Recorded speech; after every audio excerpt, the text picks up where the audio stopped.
18ویں پارے سے ایمان والے جو فلاح پانے والے ہیں جنت الفردوس ان کا ٹھکانہ ہے. ان کی خوبیاں کیا ہیں؟ وہ ایمان والے ہیں، اس میں نفاق کا شائبہ کوئی نہیں ہے. وہ نمازوں میں خشوع کرنے والے ہیں، لغو باتوں سے لغو کاموں سے اپنے آپ کو محفوظ رکھتے ہیں، زکوٰۃ کا اہتمام کرتے ہیں، یعنی حقوق اللہ بھی ادا کرتے ہیں، حقوق العباد بھی ادا کرتے ہیں، اپنی شرمگاہوں کی حفاظت کرتے ہیں اور اپنے عہد اور پیمان کی حفاظت کرنے والے، دیانت سے رعایت رکھنے والے ہیں اور 5 وقت کی نماز کا خیال رکھنے والے ہیں. یہ ہیں جنت کے وارث، جنت الفردوس کے وارث ہیں. پھر اللہ نے انسانی تخلیق کا تذکرہ فرمایا، کس طرح پانی سے اور پھر اس کے بعد گوشت کا لوٹھڑا اور پھر ہڈیاں اور پھر بچے کا دنیا میں آنا، جو اللہ کی قدرت کا ایک شہکار ہے. کس طریقے سے اس اندھیروں کے اندر اللہ نے ایسی شکل اور ان شکلوں میں ایسی قوت اور صلاحیت رکھی ہے.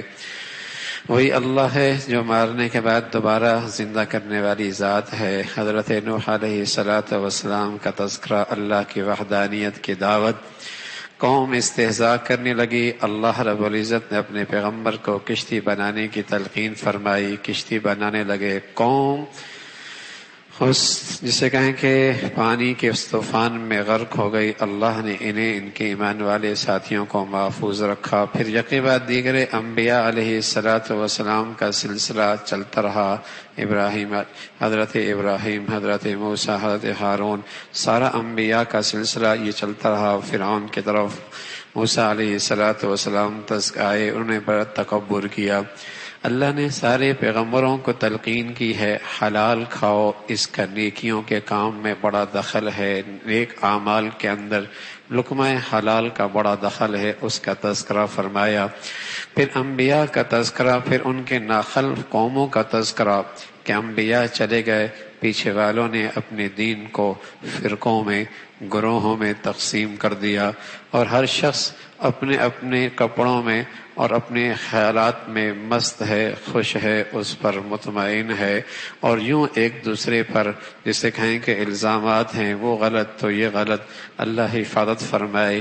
یہ پہلی امتوں کی بھی بیماری تھی اور محمد رسول اللہ کی اس امت کے اندر بھی یہ مصیبت آئی ہے کہ ایسی فرقہ واریت ہے.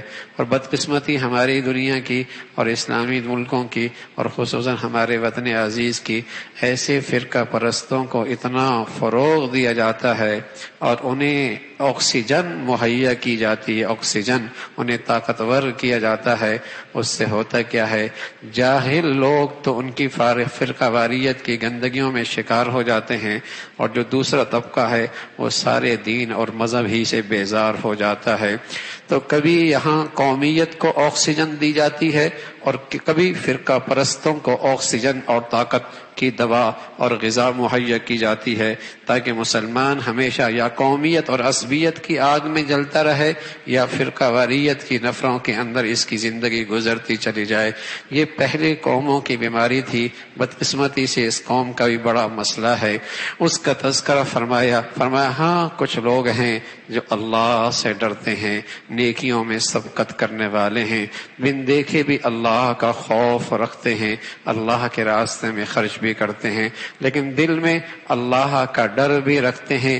یہ وہ لوگ ہیں جو نیکیوں میں ایک دوسرے سے سبقت لے جانے والے ہیں. اللہ نے ان کی تعریف فرمائی ہے. پھر اپنی قدرت کا تذکرہ فرمایا. زمین و آسمان کا سارا پیدا کرنے والا اکیلا اللہ کی ذات ہے. اگر ان کی خواہش کے مطابق دنیا کا نظام چلنے چل جائے، فرمایا زمین فساد کا شکار ہو جائے گی، اس لیے کہ ان کی خواہشات تو فساد زدہ ہیں. اس کا تذکرہ وہی اللہ جو زمین و آسمان کا پیدا کرنے والا ہے، وہی مردوں کا بعد زندہ کرنے والا ہے، وہ ہر پوشیدہ اور زہری چیزوں سے باخبر ہے. پھر اللہ نے قیامت کا منظر نامہ ذکر فرمایا. نیکی والوں کا پلڑا بھاری ہو جائے گا، وہ کامیاب ہو جائیں گے، اور بدی والوں کا نیکیوں کا پلڑا ہلکا ہو جائے گا، وہ خسارے میں ہوں گے. ان کے چہرے سیاہ ہوں گے، ذلت اور رسوائی ان کے چہروں پہ ٹپک رہی ہوگی اور وہ کہیں گے ہائے بد نصیبی، بدبختی کہ ہم اس ذلت کا شکار ہو گئے. اور ان سے اللہ اپنی رحمت اور شفقت سے گفتگو بھی نہیں کریں گے اور وہ کہیں گے وہ کہاں ہیں ہیں جن کے بارے میں دنیا میں ہم ان کا مذاق اڑاتے تھے ان کے دین کی وجہ سے، اللہ انہیں کامیاب فرمائیں گے۔ پھر فرمایا قبر سے اٹھنے کے بعد ان سے پوچھا جائے گا کتنے عرصہ ٹھہرے؟ کہیں گے 1 دن یا آدھا دن۔ ہاں بھائی، آخرت کی زندگی کے مقابلے میں یہ دنیا اور قبر کی ایک طویل زندگی یوں محسوس ہوگی جیسے 1 دن آدھا دن۔ اور کتنی نادانی اور حماقت ہے، اس آدھا دن کی خاطر آدمی خربوں سال کی زندگی خطرے میں ڈال دے۔ کتنی حماقت اور بے وقوفی ہے، خربوں سال کی زندگی 1 دن کو سنوارنے میں لگا لے اور اس کو خطرے میں ڈال دے۔ اس لیے سچ کہا ہے سب سے کم عقل ہے وہ شخص جو اپنی زندگی گناہوں میں گزار کر اپنی آخرت کو دنیا کے بدلے میں بیچ دیتا ہے اور اپنی آخرت کو دنیا کے خاطر برباد کر دیتا ہے۔ بدترین حماقت اور بیوقوف ہے جو اتنا بڑا گھاٹے کا سودا اٹھاتا ہے اور اسے احساس بھی نہیں ہوتا۔ پھر فرمایا یہ ساری دنیا کا نظام کیا اللہ نے یوں ہی پیدا کیا ہے؟ نانا، تم نے اللہ کے ہاں حاضر ہونا ہے۔ اللہ ایسے عیب کمزوری سے پاک ہے، کوئی چیز بے مقصد پیدا کر دے، وہ بلند و بالا ذات ہے۔ پھر سورہ نور ہے۔ حضرت عائشہ فرمایا کرتی تھی مسلمان ماں بیٹیوں کو چاہیے کہ اس سورت کو پڑھا کریں، اس سورت کا ترجمہ اور تفسیر دیکھا کریں۔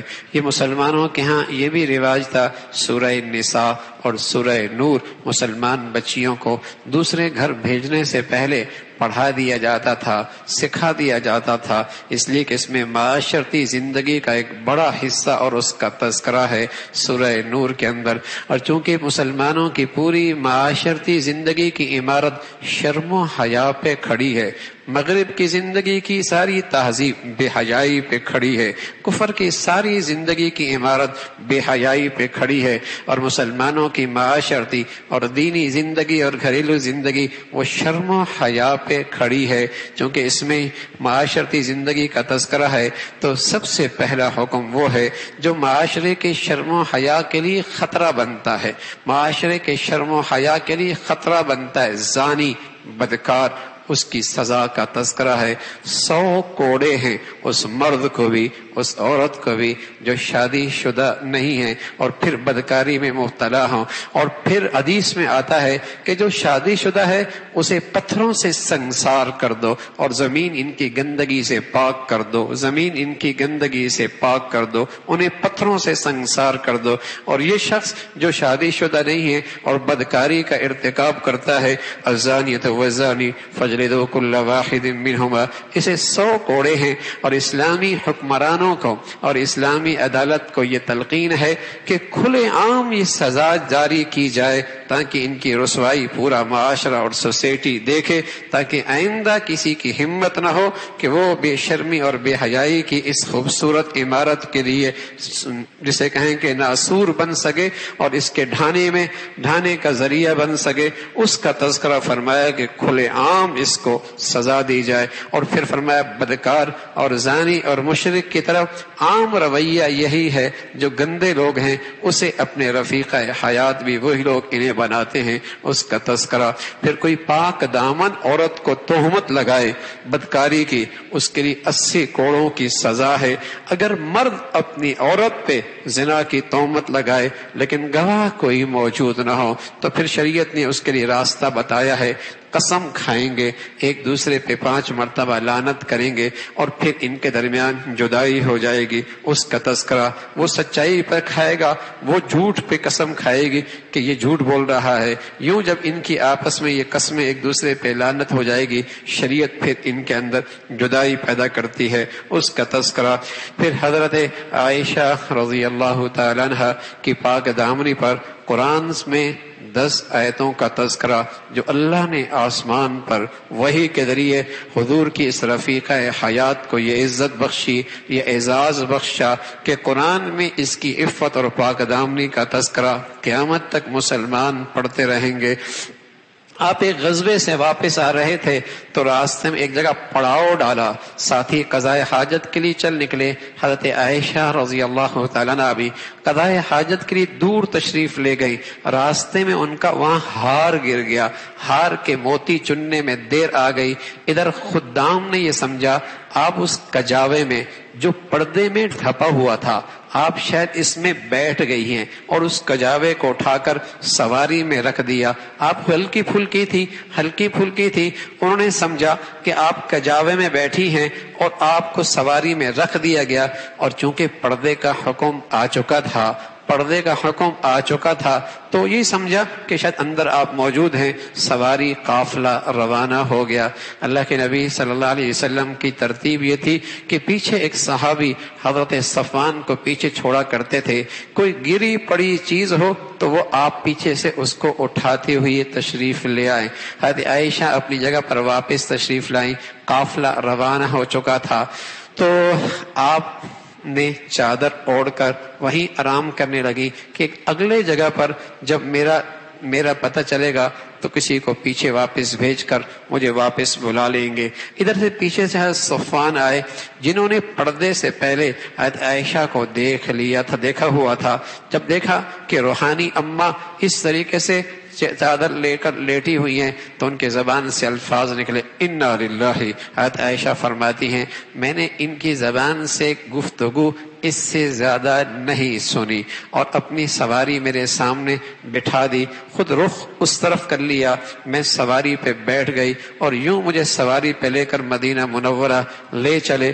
ادھر منافقین جو اس ٹوہ میں رہتے اور اس انتظار میں رہتے کہ مسلمانوں کے خلاف اور خصوصاً میرے پیارے حبیب صلی اللہ علیہ وسلم کے حرم کے خلاف کیسے پروپیگنڈا اور کیسی سازش کا کوئی جال بنا جائے، اس انتظار اور ٹوہ میں رہتے. انہیں ہاتھ میں موقع آ گیا. حضرت عائشہ پر بہتان باندھا اور مدینہ کے زمین سر پہ اٹھا لی. ادھر اللہ کے نبی، لیکن حضرت عائشہ اتنی سادی بھولی بھالی، انہیں کچھ نہیں پتہ چلا. لیکن فرمانے لگی حضور علیہ الصلوۃ والسلام کا گھر میں آنا پہلا جیسا میرے ساتھ رویہ نہیں تھا، یہ مجھے ضرور محسوس ہوا. ایک دن قضائے حاجت کے لیے گئی، ایک سہیلی بھی ساتھ تھی. راستے میں اس کا پاؤں اٹکا اور اس نے اپنے بیٹے مصطح کو بد دعا دی. میں نے کہا تو اسے بد دعا دیتی ہے؟ کہا تجھے پتہ نہیں مدینہ میں تیرے خلاف پروپیگنڈا اور یہ باتیں ہیں اور میرے بیٹے کی زبان پر بھی ایسی بات ہے. تو حضرت عائشہ قضائے حاجت کے لیے تھی، واپس آ گئی. قضائے حاجت کوئی نہیں گئی. روتے روتے برا حال ہو گیا. اب سمجھ گئی حضور علیہ الصلوۃ والسلام کا یہ انداز کیا تھا، یہ کیوں تھا. اپنے اللہ کے نبی سے اجازت مانگی، اپنے اماں ابا کے گھر چلی گئی.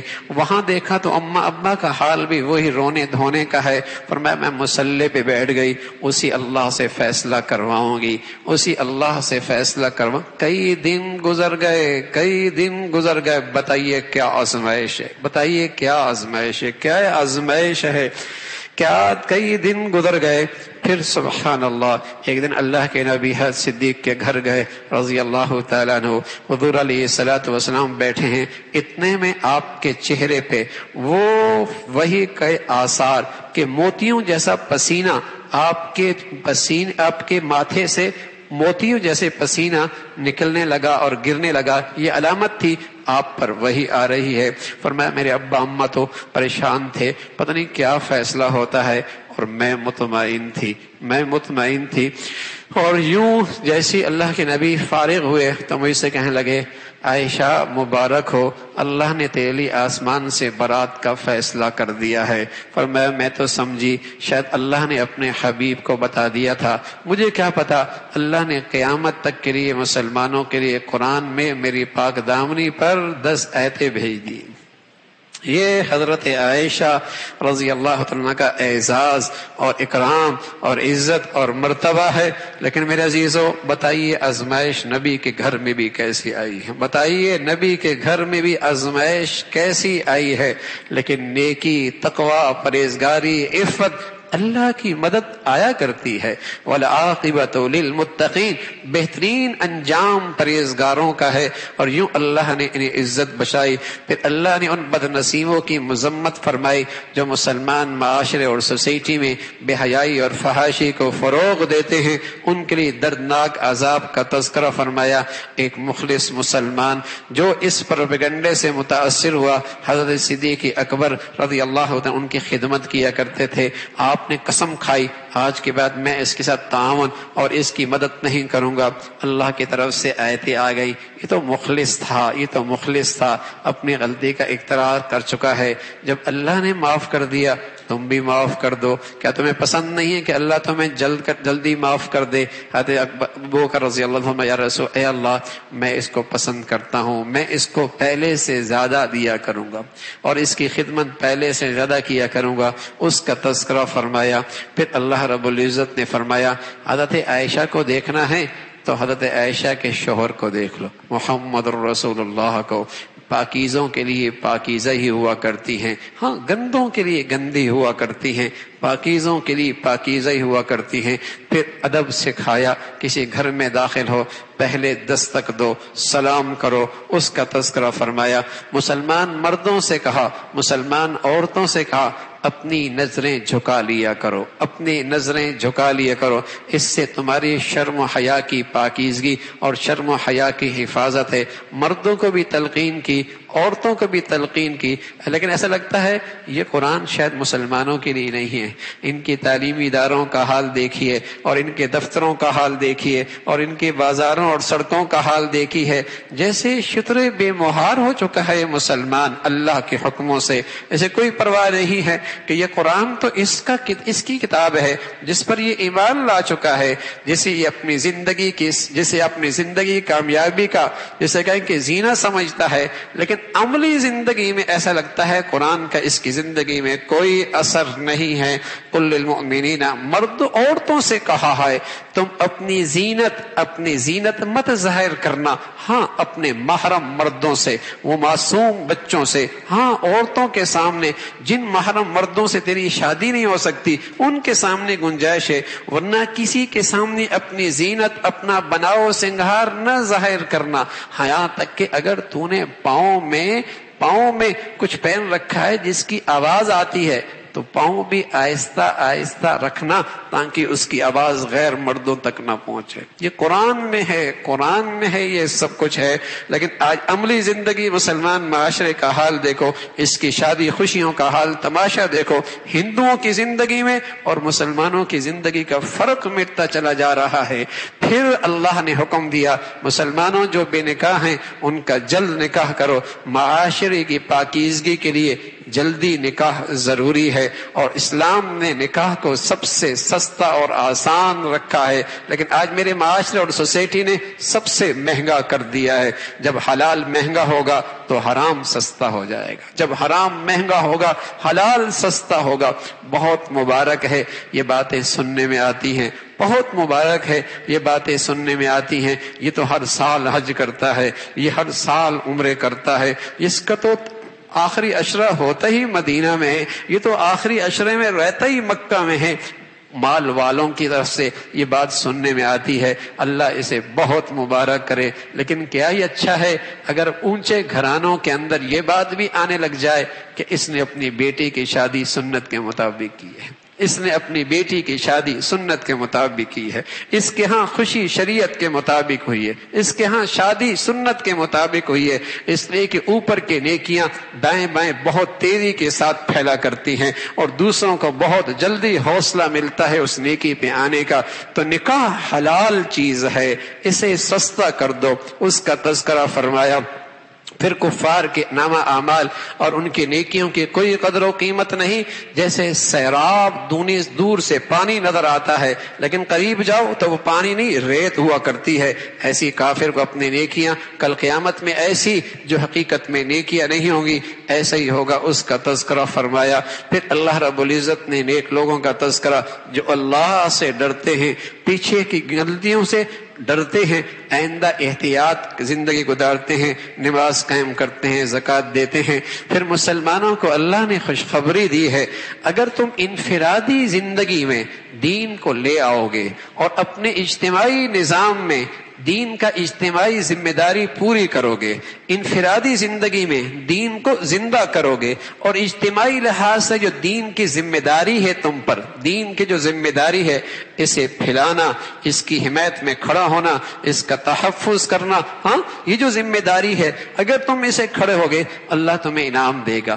کیا خلافت کی دولت دے گا، اللہ تمہیں خلافت کی دولت دے گا اور تمہاری بدامنی امن سے بدل دے گا اور تمہاری ذلت عزت سے بدل دے گا اور تمہاری بے چینی اور بے سکونی سکون اور راحت سے بدل دیں گے۔ اور اللہ نے یہ پہلے بھی کیا ہے، جب مسلمانوں نے یہ کردار دکھایا اللہ نے پھر انہیں خلافت دی ہے، اور جب مسلمانوں نے دین کی اجتماعی ذمہ داریاں اور انفرادی زندگی سے دین کھرچ کے نکال دیا، اللہ نے یہ نعمت عظما خلافت بھی ان سے چھین لی ہے، اور مسلمان ٹکڑوں میں، چھوٹی چھوٹی کالونیوں میں اور چھوٹی چھوٹی بستیوں میں تقسیم رہ ہو کر ساری دنیا کے کفر کا غلامیت کی زندگی گزارنے پہ مجبور ہو چکا ہے۔ اس ذلت اور پستی کا نقشہ اس لیے کہ زندگی سے اجتماعی دین نکل چکا ہے، اس کا تذکرہ فرمایا۔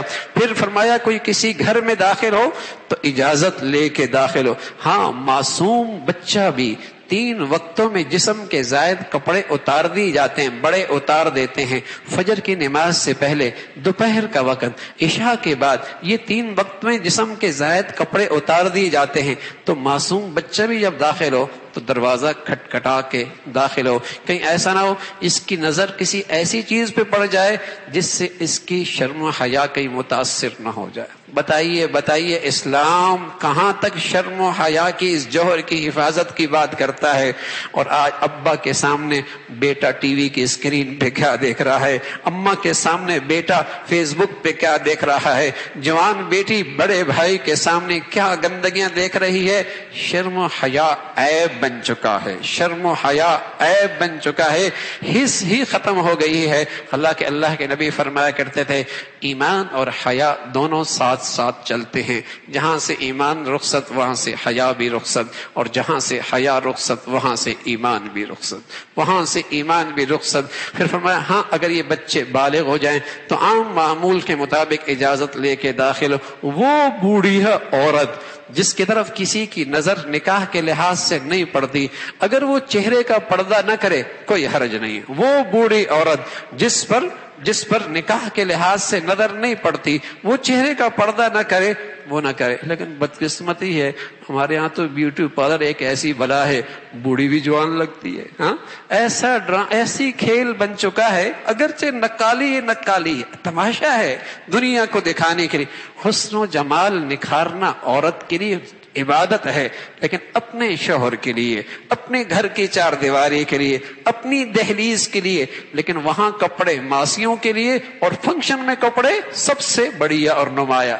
ہاں، وہاں کپڑے معصیوں کے سے ہے تو کس لیے پہن رہے؟ عبادت ہے عورت کا بناؤ سنگھار اپنے شوہر کے لیے، بلکہ مرد کا بھی اپنے بیوی کے لیے سنورنا میرے نبی نے عبادت بتایا ہے، لیکن اس کی اجازت نہیں دی کہ اس کی حسن و جمال سے معاشرہ گندا ہو اور اس کے بناؤ سنگھار سے گلی سڑکیں ناپاک ہوں، اس کی اسلام اجازت نہیں دیتا۔ ایسی بوڑھیا جس پر نکاح کی امید کوئی نہیں، چہرے کا پردہ اس پر کوئی نہیں، اس کا تذکرہ فرمایا۔ پھر اللہ نے فرمایا اجتماعی کھانا برکت کی بات ہے، مل کے بیٹھ کے کھانا، لیکن انفرادی کھا لینے میں کوئی حرج نہیں ہے۔ کوئی دین کی اجتماعی بات ہو رہی ہو تو اجازت لے کے وہاں سے اٹھنا چاہیے۔ سورہ فرقان، پھر اللہ کے نبی کی عظمت ادب کا تذکرہ فرمایا۔ پھر سورہ فرقان ہے، اللہ نے قرآن اتارا ہے حق اور باطل کی تمیز کے لیے۔ اللہ اپنی ذات میں اکیلا ہے، اس کا کوئی شریک نہیں، اس کی کوئی اولاد کوئی نہیں۔ کفار کا یہ کہنا کہ آپ اگر نبی ہیں تو پھر کھاتے کیوں ہیں، بازار میں کیوں جاتے ہیں، تو بتایا کہ ہر پیغمبر کھانے پینے کی ضرورت رکھا کرتے تھے۔ کبھی کہتے آپ کے باغات کیوں نہیں ہیں، آپ کے پاس کوئی فرشتہ آپ کی حمایت میں کیوں نہیں کھڑا ہوتا، تو بتایا اللہ آپ کے باغات کا انتظام کر رہے، جس کے نیچے نہریں چل رہی ہوں گی، بڑے بڑے محلات ہوں گے، وہ جنت ہوگی جس میں ہمیشہ رہیں گے، اس کا تذکرہ فرمایا۔ پھر اللہ نے اپنے پیغمبر کو تسلی دی اور فرمایا ان کے لیے عذاب ہے جس کی آواز دور دور سے آ رہی ہوگی، اس کا تذکرہ۔ پھر اللہ نے ہر پیغمبر انسان ہی بھیجا ہے اور جس کے لیے کھانے پینے کی ضروریات تھی۔ آپ بھی صبر کیجئے، اللہ سب دیکھ رہے ہیں۔ اللہ عمل کی توفیق نصیب